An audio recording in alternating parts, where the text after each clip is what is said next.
ఎవరు కూడా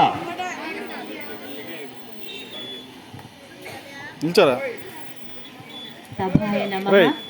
మాతృదేవో భవ, పితృదేవో భవ, ఆచార్య దేవో భవ. మన వేదభూమి అయిన భారతదేశంలో పుట్టడమే ఒక అదృష్టంగా భావిస్తుంటాం మనం. ఎందుకంటే అనేక మేధావులకి ప్రసిద్ధి భారతదేశం. అనేక వేల వేల లక్ష సంవత్సరాల క్రితం భారతదేశం వచ్చి ప్రపంచ మేధావులందరూ కూడా మన దేశంలో చదువుకుంటూ ఉండేవారు. నలంద, తక్షశిల, ఉజ్జయిని, కంచి మొదలైన ఘటికాచలాలు అనేవారు. అక్కడ వేద విద్యతో పాటుగా గణితము, తర్కము, వేదాంగము, వేదాంతము అని నేర్చుకుంటూ వాళ్ళు తమ దేశాలకు వెళ్తూ ఉండేవారు. అది ఒకానొక పరిస్థితి. అటువంటి సందర్భంలో చెప్పుకోవాల్సింది గుప్తుల స్వర్ణయుగం. గుప్తుల స్వర్ణయుగంలో చంద్రగుప్త మౌర్యుడు ఉండేవారు. రాజధాని ఉజ్జయిని. అందులో ఉండేవాడే ఆర్యభట్ట. నెక్స్ట్ వరాహ మిహిరుడు. వరాహ మిహిరుడికి ఆ పేరు ఎలాగ వచ్చిందో తర్వాత క్లాస్ ఖాళీలు చెప్తూ ఉంటాను మీకు. అటువంటి గుప్తుల కాలంలోనే సూర్యభ్రమణము, భూభ్రమణం కొట్టే సమయాన్ని ఎటువంటి సాధనాలు లేకుండా ఖచ్చితంగా ఇప్పుడు కనుక్కుంటే అది కరెక్ట్ అని తెలిసింది. ఆ విధంగా 23 గంటల 56 నిమిషాల 4.09 సెకండ్లని కేవలం కంటి చూపుతోనే వాళ్ళు దాన్ని నిర్ధారించగలిగారు. అటువంటి మహా మేధావులున్న దేశం మన భారతదేశం.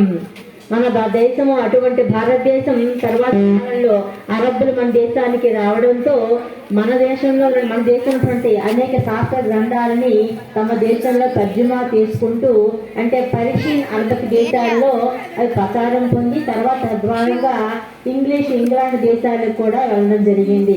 అలాంటి గొప్ప భారతదేశ చదువుని తర్వాత కాలంలో బ్రిటిష్ వాళ్ళు కూడా తెలుసుకొని ఏషియాటిక్ సొసైటీ విలియం జోన్స్ స్థాపించాడు. 8th క్లాసులో అది లెసన్ కూడా మీకు ఉంది. ఫుడ్ నివేదిక, మెకాలే విద్యా విధానం అలాంటి వాటిలో కూడా మనం చదువుకున్నాం. అటువంటి వేద విద్య, గణిత విద్య మన దేశంలో పుట్టాయి. అటువంటి పుట్టిన వ్యక్తుల్లో ప్రముఖ వ్యక్తులు శ్రీనివాస రామానుజన్. అదేవిధంగా ఈ భక్త మహామహాలు అందరూ కూడా ఇంచుమించు 32 సంవత్సరాలకే చనిపోతున్నారు. అటువంటి వ్యక్తుల్లో స్వామి వివేకానంద, రామకృష్ణ పరమహంస గారు, నెక్స్ట్ మన గణిత శాస్త్రవేత్త శ్రీనివాస రామానుజన్. ఇప్పటికీ కూడా మన దేశంలో వాళ్ళు చాలా మేధావులుగా పరిగణించబడతారు. ప్రపంచ దేశాలన్నింటిలో కూడా భారతీయులు ఉన్నారు.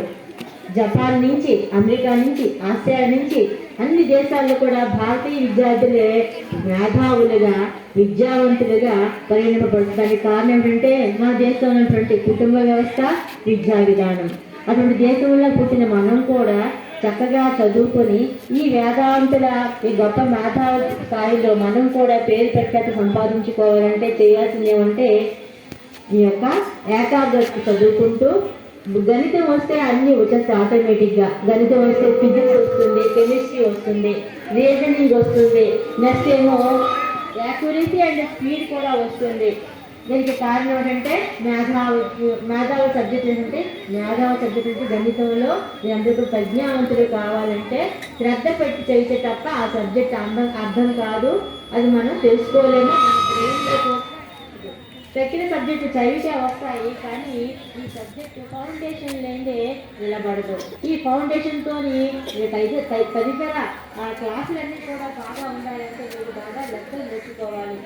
ఉదాహరణకి సున్నాన్ని కనుక్కున్నది ఎవరంటే మన భారతీయులే. సున్నా పక్కన